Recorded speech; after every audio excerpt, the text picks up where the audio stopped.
Hello children, welcome you all. Let me introduce you the textbook part 2.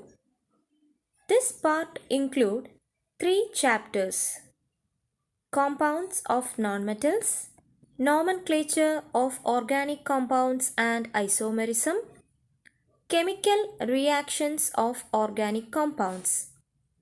Let's begin our 5th chapter, compounds of nonmetals.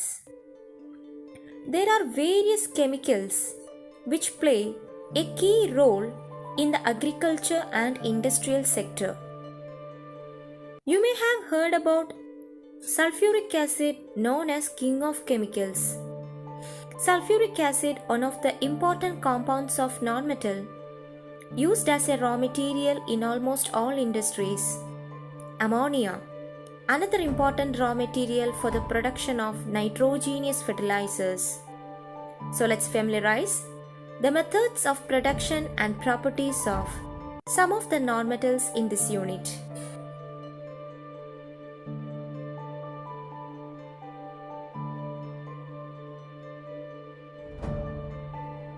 Let's begin with the compound ammonia. As I told you, ammonia is an important raw material for the production of nitrogenous fertilizers, which are essential for the growth of plants. Let's know about how ammonia is prepared in the laboratory. This is the experimental setup for the preparation of ammonia in the laboratory.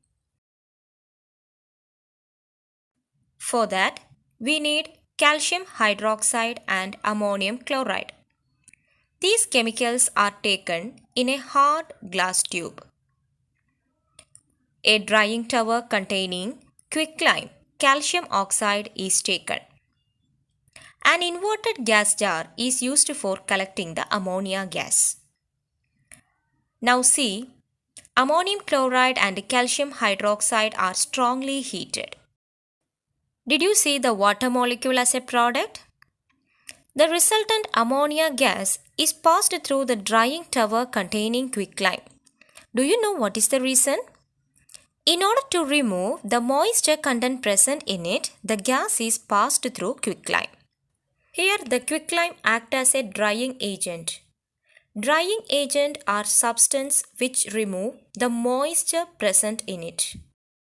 Did you see the gas jar used for collecting ammonia is kept in an inverted manner? What is the reason? What inference can be made about the density of ammonia? Do you know? Ammonia is less denser than air. Hence, it is collected in this inverted manner. Shall we see another experiment of ammonia? The name of this experiment is fountain experiment. Let us see. A little amount of ammonium hydroxide is added in a round bottomed flask. Add few drops of phenolphthalein reagent to the water taken in a beaker. Now, a thistle funnel which is connected to the round bottomed flask is dipped in the beaker containing water. Now what do you observe? Did you see a fountain? Why does the water rushes into the flask? Do you know? Ammonia is highly soluble in water. As a result, the pressure in the flask decreases as more ammonia dissolves in water. So, water in the beaker lifts up in the flask which is filled with the ammonia. Did you see a color change in this experiment? Why is it so?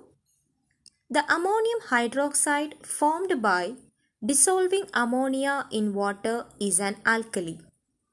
So, which property of ammonia is responsible for this change in color? As you know, ammonia is an alkali. Now let's see the chemical equation when ammonia reacts with water. NH3 plus H2O gives NH4OH. On the basis of following experiments and inferences, let's complete a worksheet based on ammonia. Ammonia is colorless in nature. It is pungent in odor. From the color change in the fountain experiment of ammonia, You may got an idea about its nature. Yes, it is an alkali. The water rushes into the flask in the fountain experiment proves that ammonia is highly soluble in water. While preparing ammonia in the laboratory, the gas jar used for collecting ammonia is kept in an inverted manner because the density of ammonia is less than that of air. Alright, let's end today's class. See you in the next class with another topic. Thank you.